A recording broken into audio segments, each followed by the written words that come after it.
Des marches pour le climat se sont tenues dans plus de 70 pays pour réclamer des mesures plus fortes contre le réchauffement climatique, contre l'urgence climatique. Au Canada, chez nous, des manifestations ont eu lieu dans diverses villes d'un océan à l'autre, pour la plupart à l'initiative de mouvements étudiants. Notre journaliste Vincent Rességuier était dans les rues de Montréal. Vincent, en 2019, rappelons-nous, près de 500 000 personnes s'étaient rassemblées dans la métropole québécoise. Cette fois, la manifestation était plus modeste.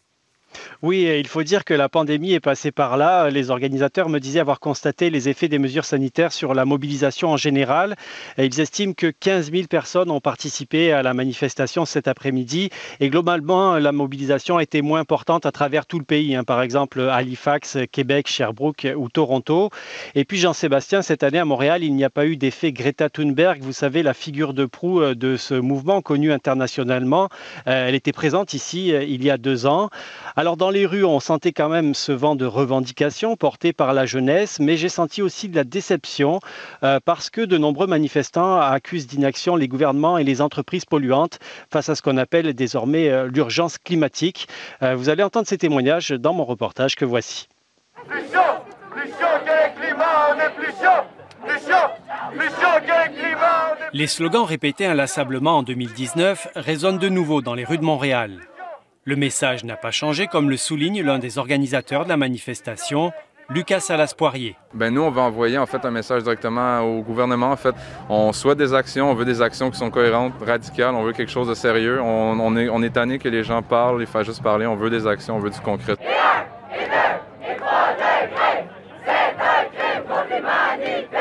Cet engouement est aussi pris par une sorte de crainte. Les jeunes ont peur. Il y a une sorte d'éco-anxiété qui se crée en ce moment dans le milieu étudiant, autant au niveau primaire, secondaire que collégial ou universitaire. Mais les gens sont motivés par cette éco-anxiété. Ils ne l'apprennent pas juste en se laissant dans leur coin. Ils veulent se dire, OK, je vais la combattre, je vais marcher, je vais me mobiliser. L'éco-anxiété, c'est justement le quotidien de Démétra, étudiante au cégep. Chaque jour, quand je vois dans les nouvelles qu'il y a un désastre naturel dans un pays, ou même comme des nouvelles qu'on a battu comme un record de chaleur en juillet ou en août. C'est pas des bonnes nouvelles, puis il faut vraiment prendre action dans les prochaines années. Il va y avoir beaucoup de réfugiés climatiques, puis à chaque jour, je le ressens, puis c'est pour ça que je m'implique, parce que je dois faire quelque chose, puis je peux juste pas attendre puis rien faire.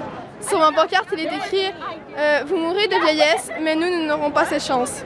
Aimé Cousineau a 14 ans. C'est un événement important pour le futur, pour la vie des personnes qui vont suivre après nous et pour convaincre les gens qui n'ont pas encore cette conscience-là, que la planète va peut-être pas aussi bien. Cette année encore, le mouvement étudiant est largement représenté dans le cortège, mais il y a aussi de nombreux professionnels comme la travailleuse sociale Zoé Florence Julien. Je suis végétarienne, j'ai pas de voiture, j'essaie de faire la consommation la plus responsable possible, locale, etc. Mais c'est sûr qu'il y a une limite à mon pouvoir individuel. Puis être ici en ce moment, c'est plus pour réclamer des changements politiques, comme par exemple qu'il n'y ait pas de pipelines, de responsabilité par rapport au transport collectif, par exemple. Puis il y a plein d'autres choses aussi à faire, la pollution des eaux, par exemple. Donc c'est plus ça que je vais réclamer aujourd'hui parce que je pense que ma part individuelle est faite. Carcajou est membre du collectif Innu, Mashkasi. Il faut revenir vraiment avec une relation sacrée qui respecte tout ce qui est vivant. On sait que nos peuples autochtones ont toujours vécu en harmonie avec tout ce qui est vivant. Et selon lui, ce sont ces valeurs qui guident les actions de son collectif. Notre collectif, on a participé à la mobilisation pour la sauvegarde de la rivière au Péribonka, la forêt. Dernièrement, les coupes ont été annulées. On a aussi mobilisé contre le projet GNL avec les alliés, évidemment, non autochtones. On a eu une victoire. Tous ces projets-là passaient au cœur de notre territoire ancestral. Passer de la parole aux actes, c'est le grand défi des prochaines années, selon Léa Hilardo. En 2019, elle était étudiante et faisait partie de la garde rapprochée de Greta Thunberg lors de son passage à Montréal.